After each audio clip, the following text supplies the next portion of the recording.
have to answer questions on what you hear. There will be time for you to read the instructions and questions, and you will have a chance to check your work. All the recordings will be played once only. The test is in 4 sections. At the end of the test, you will be given 10 minutes to transfer your answers to an answer sheet. Now turn to Section 1. Section 1. Now you will hear the recording for Section 2. Michael has some trouble at university. Professor Plant is having a talk with him in his office. First, you have some time to look at questions 1 to 5.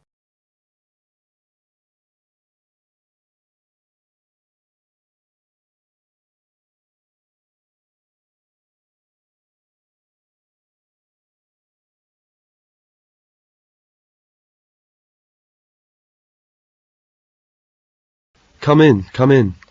Good morning, Professor Plant. I understand you wanted to see me. Yes, Michael, I did. It's about your coursework. My coursework? I'm afraid your tutor, Mr. Atkins, has reported to me that your standard of your work has been getting worse. I know, Professor, He tells me that the essays you have done this term have been weak, and that your attendance at his tutorials and seminars has been poor. He has spoken to me about it, Professor.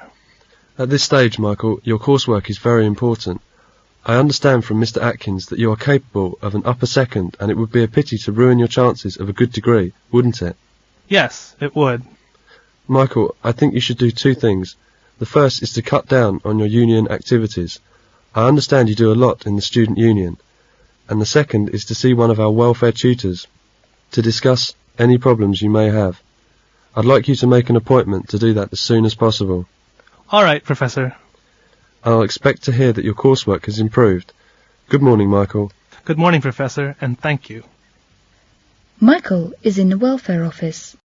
Before you hear the rest of the conversation, you have some time to look at questions 6 to 10.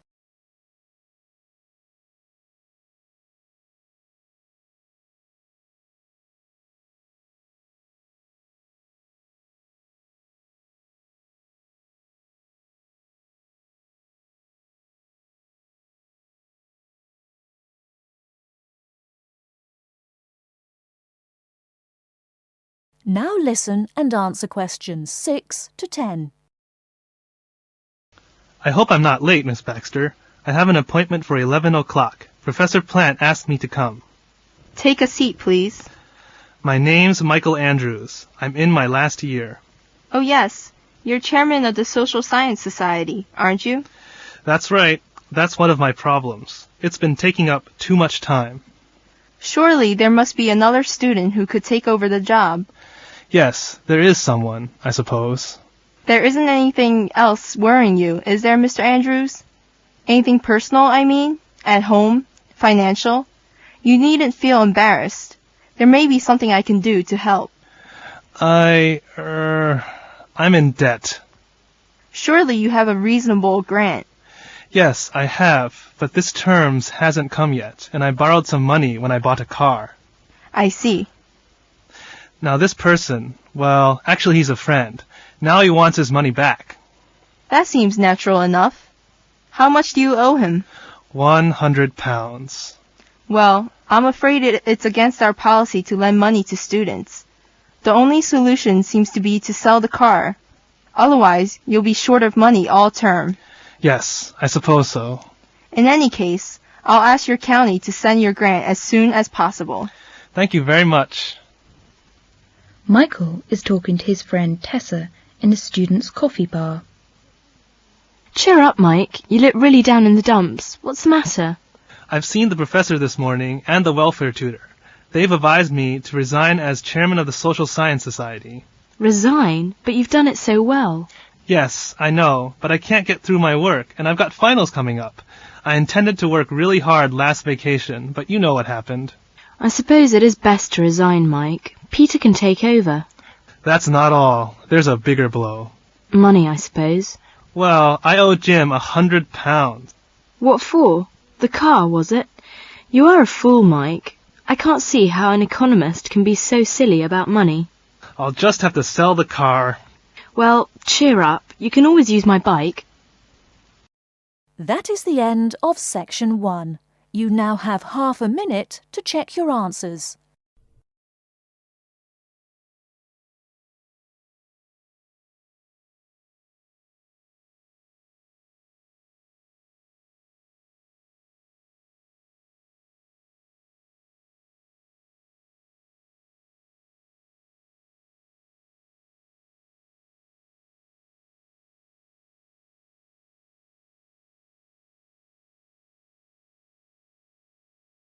Section 2. First, you have some time to look at questions 11 to 15.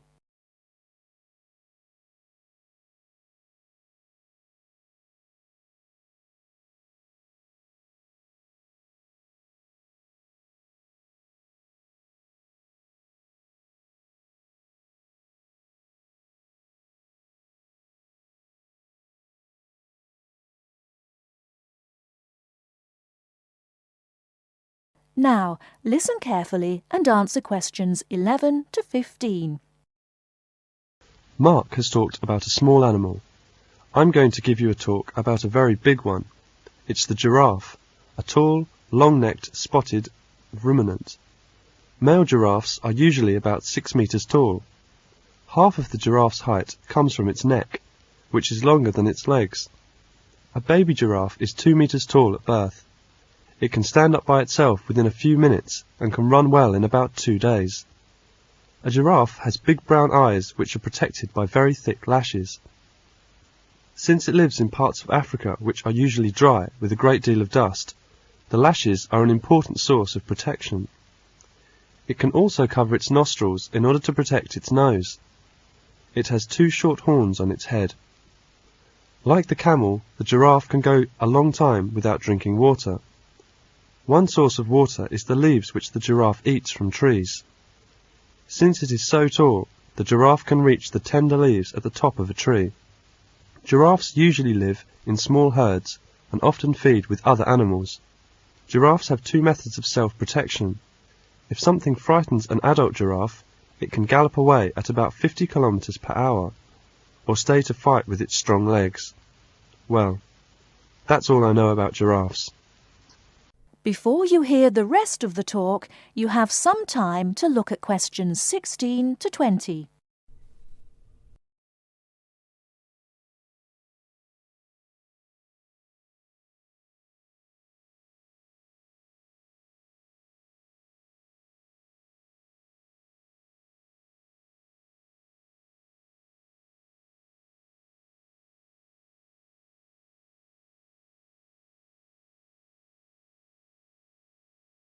Now listen and answer questions 16 to 20. Peter and Kate have met in the coffee bar and they are having coffee together. Hi there, how are you going with your tutorial next week? Oh, good. I've decided to talk about paper and its use. Fascinating, I'm sure. Yes, I think it's an interesting topic. Do you know how much paper you use every year? Well, I've never thought about that. I can't answer your question. I suppose you can tell me something about it. OK. It'll be good practice for my tutorial next week. How much paper does one person use every year? In 1900, the world's use of paper was about 1 kilogram for each person in a year. Now, some countries use as much as 50 kilograms of paper for each person in a year. This shows how far advanced the country is. You're right. Countries like the United States, Britain, Japan, Germany and Sweden certainly use more paper than other countries. I'm very interested in the history of paper. Are you going to talk about it next week? Yes, of course. Where was paper first made? In China. The Chinese first made paper about 2,000 years ago. China still has pieces of paper which were made as long ago as that. But Chinese paper was not made from the wood of trees. It was made from the hair-like parts of certain plants. In Egypt and the West, paper was not very commonly used before the year 1400. The Egyptians wrote on papyrus, a kind of paper made from the pith of the stems of tall aquatic cyperaceous plants. Europeans used parchment for many hundreds of years. What was parchment? Parchment was made from the skin of certain young animals. They were very strong. We have learnt some of the most important facts of European history from records that were kept on parchment. Oh, I see. How about paper in Europe? Well, paper was not made in southern Europe until about the year 1100. Scandinavia, which now makes a great deal of the world's paper, but didn't begin to make it until 1500. It was a German named Schraffler who found out that the best paper could be made from trees. After that, Canada, Sweden, Norway, Finland and the United States became the most important in paper making. They are forest countries. Today, Finland makes the best paper in the world, and the paper industry of the country is the biggest in the world. New paper-making machines are very big, and they make paper very fast. The biggest machines can make a piece of paper 300 metres long and 6 metres wide in 1 minute. Oh my goodness, that's amusing. What are the uses of paper? Paper is used for newspapers, books, writing paper, envelopes, wrapping paper, paper bags. Yes, only half of the paper that is made is used for books and newspapers. Have you got an idea about other uses of paper? No, I'm afraid not. There are many other uses. Paper is very good for keeping you warm. Houses are often insulated with paper. You have perhaps seen homeless people asleep on a large number of newspapers. Yes, I have. So they're insulating themselves against the cold. You are right. In Finland, it is very cold in winter. It is sometimes 40 degrees below 0 centigrade. The farmers wear paper boots in the snow. Nothing could be warmer. Oh, that's unbelievable. Now more and more things are made of paper. We have had paper plates, cups and dishes for a long time. But now we hear that chairs, tables and even beds can be made of paper. With paper boots and shoes, you can wear paper hats, paper dresses and paper raincoats. When you have used them once, you throw them away and buy new ones. You know, the latest in paper seems to be paper houses. These are not small houses for children to play in, but real, big houses for people to live in. You can put one up yourself in a few hours, and you can use it for about 5 years. Fascinating. People have made paper boats, but they have not yet made paper planes or cars. Just wait, they probably will. Well, I'm sure your tutorial will go really well. That is the end of section 2. You now have half a minute to check your answers.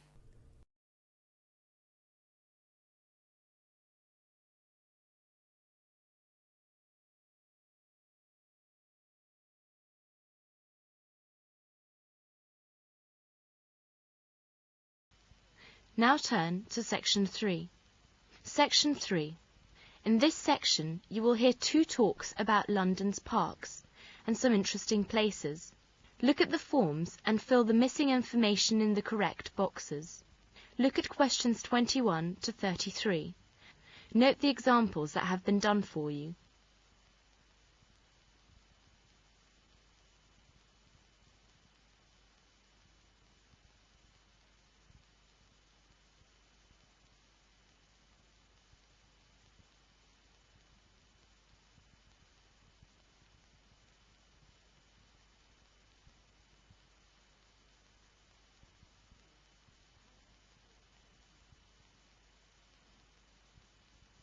Now listen to the first talk and answer questions 21 to 25. Here are some figures for the number of tourists visiting the royal parks. The royal parks are the property of the Crown and were originally the grounds of royal homes or palaces.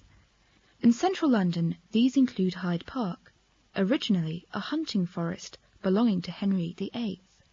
It now consists of 340 acres of trees and grass, intersected by paths, with boating and swimming on the Serpentine Lake, and horse riding in Rotten Row. Hyde Park is one of the most popular attractions. In 1990, almost 20,000 people visited the park. Kensington Gardens are formal gardens covering 274 acres and containing Kensington Palace. There you can visit the Round Pond, the Albert Memorial, and a statue of Peter Pan, the famous fairy tale figure created by Barry. About 10,000 people visited the park in 1990. Regent's Park was also part of Henry VIII's hunting forest in the 16th century. Today it contains the London Zoo, a boating lake, the Regent's Canal, and an open-air theatre. It is one of the most popular attractions, with over 25,000 visitors each year. The number of visitors to Regent's Park increased after a children's zoo was opened, resulting in a sharp rise from 25,000 to 32,000 in 1990. Now listen to the second talk and answer questions 26 to 33.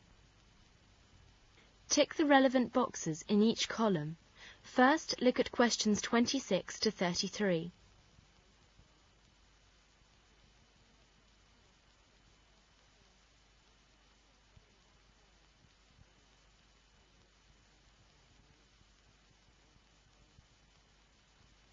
Now listen to the second talk and answer questions 26 to 33. There is so much to see and do in London. It's hard to know where to start, so in order to help you, we've listed the major attractions, places of interest and museums in inner London. If it's open to the public, tick in the table. If not, make a cross in the correct column. The Barbican Centre is a very good place to visit. It has excellent facilities for a wide range of cultural activities, all under one roof. Concerts, plays, art exhibitions and films.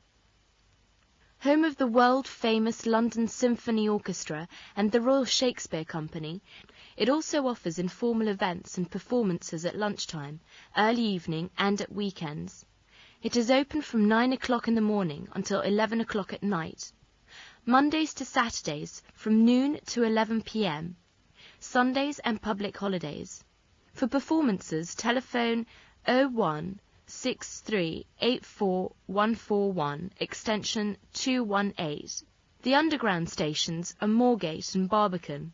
Madame Tussauds is the place where wax figures of famous and infamous people can be found. It is open daily from 9 a.m. to 5:30 p.m. including weekends. The underground station is Baker Street. St James's Palace is at the corner of St James's Street and Pall Mall.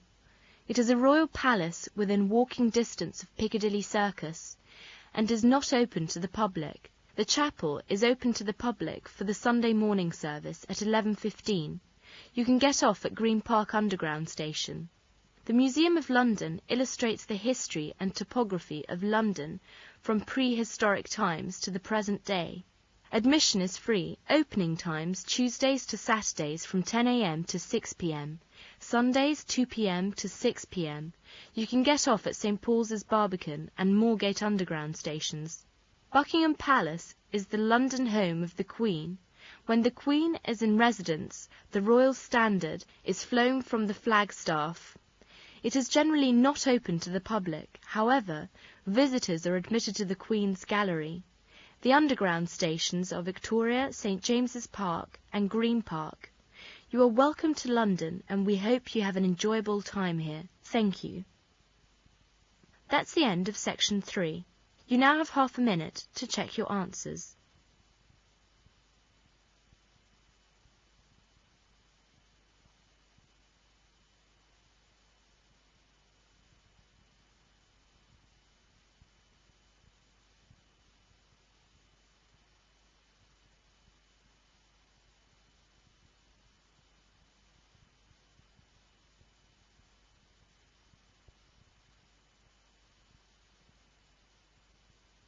Now turn to Section 4. Section 4. You will hear a talk about soil. Look at questions 34 to 42.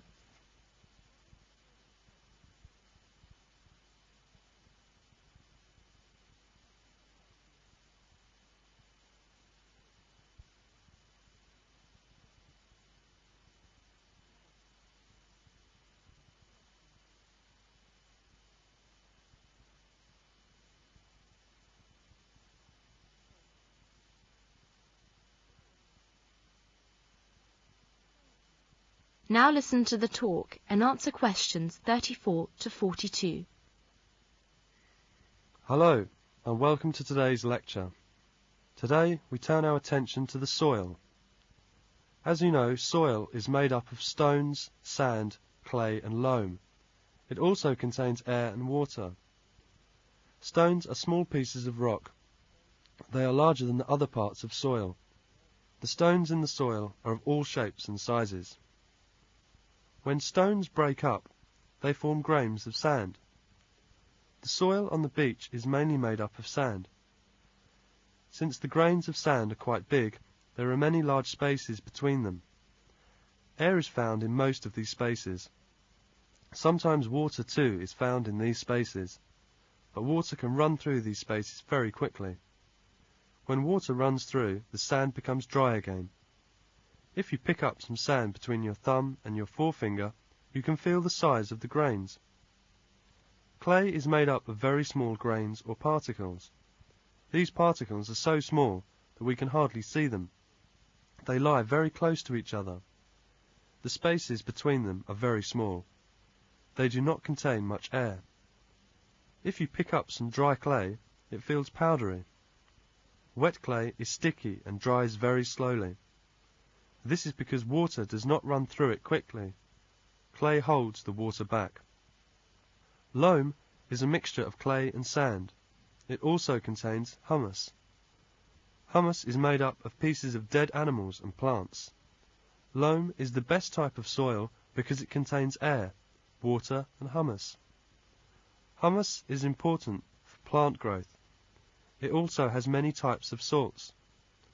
Plants use these salts for making food. Loam does not become as dry as sand or as wet as clay. The soil in most gardens is made up of loam. Besides of these things, soil also contains living things. Plants live on the surface of the soil, but their roots are found in the soil. Animals live on the surface of the soil and inside it. Now let us talk about the life in the soil. When you look at the soil in your garden, you may think that there is no life in the soil, but you are wrong. If you examine the soil closely, you will find that there are living things in it. There are many types of animals and plants living in the soil. Some plants and animals living in the soil are so small that we cannot see them. Because of this, we say they are microscopic.